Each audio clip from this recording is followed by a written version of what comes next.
Hello and welcome in. I am Greg Smith, Senior Recruiting Analyst here at Inside Nebraska. That is Steve Marik. That is also Geoff Exstrom, also of Inside Nebraska. Fellas, we heard from coordinators today. I feel like we're in season. I'm like, it was coordinator day, but it was coordinator day for the very first time.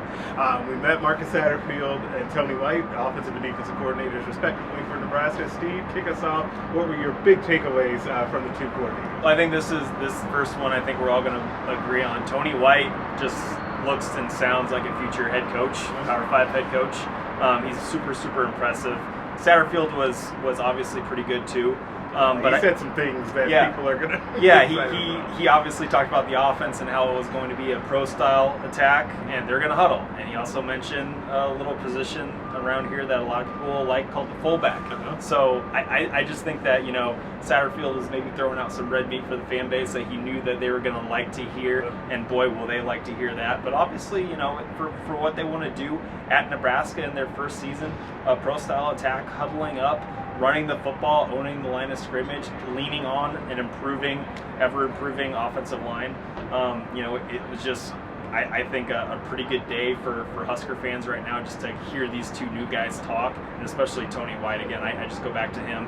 He explained in depth more about the 3-3-5 defense. About that. Yes, he'll be fielding questions. I feel like he was very prepared for those questions to come his way, because they came early and often. Yeah, absolutely. I mean, he came prepared when everybody's going to be wondering about the 3-3-5. There's maybe some naysayers that think, will it work? Will it hold up? When in November when teams are running the ball right at you. But he had some good answers about that, and we'll have more on Inside Nebraska. But I'm curious about your guys' thoughts. Yeah, Geoff, what'd you think? Yeah, I thought it was good. Both guys were just very upfront about what they want to do. I thought that was a good start, just to be honest and just say, hey, this is what we're going to do here. It's still kind of hard to take what they say because, one, they even admitted they haven't looked at anybody besides film. So they're still kind of filling out the process. But a good start. Still a long way to go. We'll see what happens this spring, but I'd say a pretty solid start. I thought both guys were impressive in their own right, with their, like you said, with them being kind of upfront and honest, and kind of setting the tone for what's to come. But also, both of them were willing to say, the full staff isn't announced in here. I think it was Tony White that talked about, we haven't all gotten in a room together and just talked football and what our schemes are and what we're going to do, which I thought was a really nice admission. And I did think that it was kind of an interesting breath of fresh air to hear both of them not dance around things. They were asked directly about certain schemes and things like that, and they kind of went right after it. Now, when it comes to the offense, and I want to start there because a lot of talk is going to end up being about the defense, both here and on Inside Nebraska. I thought that the talk about huddling up was actually really interesting. Listen, the sound bites of him, being super passionate about huddling and the origins of that are great, and it was hilarious. And I encourage you to watch that right here on our YouTube channel. But I think that has real value, right? And my immediate thought was, they're not going to see the most plays defended in the Big Ten anymore. Like, that's a good thing for the defense as you're in a transition. So I know that that's in the weeds, and that gets us way all the way to like September, but I thought that was really important. Yeah, and I like the point he made about it lets the quarterback be the leader. Yeah, that was interesting. He's talking. I never thought about that. Yeah, he's talking with his players the whole entire time. I feel like that builds chemistry too. Is if you're huddling there every play. So I think that was an important aspect that I thought, like you mentioned, that I didn't even think of. No. It was really funny when Marcus Satterfield, who just has a clear disdain for clapping to signal to snap the ball, that was hilarious. He's all for the quarterback talking, communicating, being a leader in there, and that starts inside of a huddle with 10 other guys surrounding it in a circle. So just really cool stuff.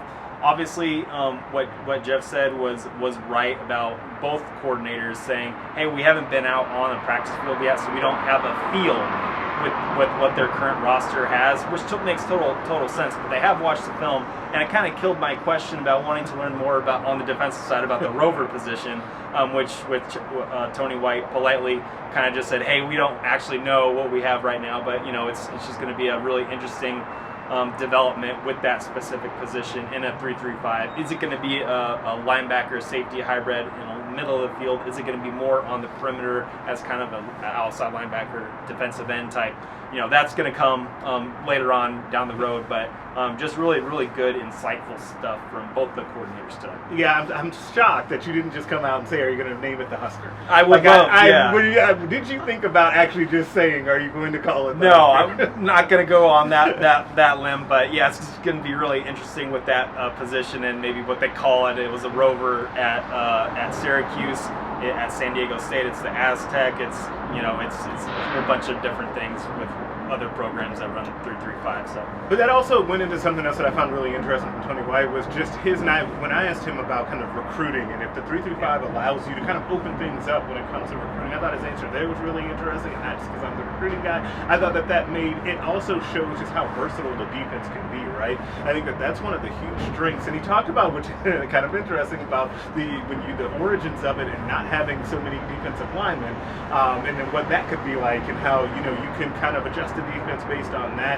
He talked a lot about the linebackers and how important they were to this defense, and so it'll just be interesting to see going forward. Spring football is going to be fascinating to me, and both you can pick either side of the ball really, but for me, defense is where it's at because you kind of feel like they want to get back to being a defense-led program that stops the run when it really matters. He talked at length about the black shirts tradition and how he wants to represent that as well. I just thought overall Tony White struck a lot of the right notes without it being overboard, like you can't believe Coach Speak kind of stuff. I thought it was really good. Keying off the recruiting question, just kind of them recruiting football players and kind of teaching them the rest.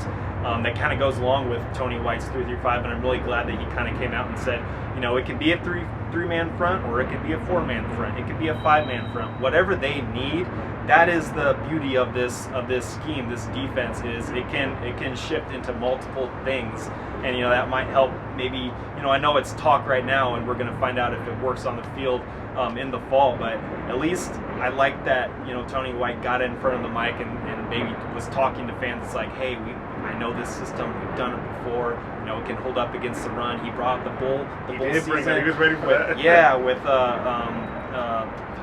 Mississippi, Mississippi State, and what they showed against a high-powered run attack, tough offense against Illinois, and then who was the other one? Oh, TCU, and what they did against Michigan, kind of the biggest one out there. So, look, it's a system. It's a very versatile system, and I think Tony White did a really good job. I really encourage fans to go and watch our video on our YouTube page. So, just good stuff all around today. Yeah, and I guess to kind of wrap us up here, Geoff, we'll kick it off with you. I guess, what are your final takeaways that you want to make sure you get out there about what you saw or heard today? Well, I was getting back to Steve's point about how the 3-3-5 is really versatile, because I think that's important in the evolving landscape of college football. Like, I don't think the Big Ten. Yeah, I think the Big Ten, it's not fully there, but you see Wisconsin, the new offensive coordinator, they're going to change offenses. Ohio State's more of a spread than the traditional Big Ten offense. So I think overall it's a good scheme to have that allows you to be versatile in all aspects of defense. I think will pay off here in the ensuing years.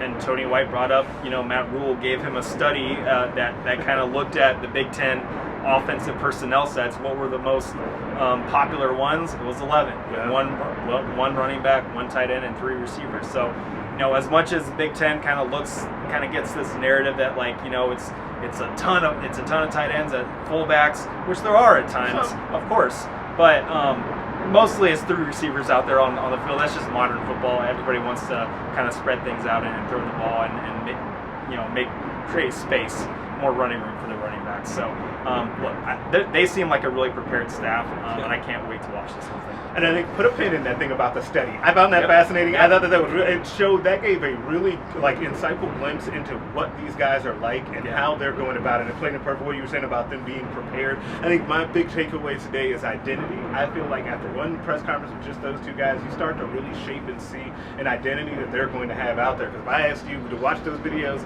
and tell me what do you think that they're going to play like, you would say you think they're going to be fast, physical, they're going to run the football, and then Tony White's defense is going to attack you. And you got that in one day. And I think sometimes it can be hokey, it sounds like the culture thing, right?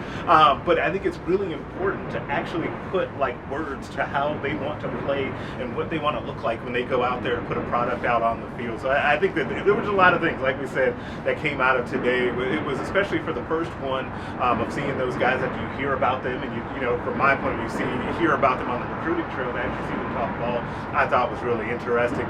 We're going to have much more coverage on Nebraska.rivals.com of everything we saw today and upcoming as we get kind of prepared for the contact period to open back up as well.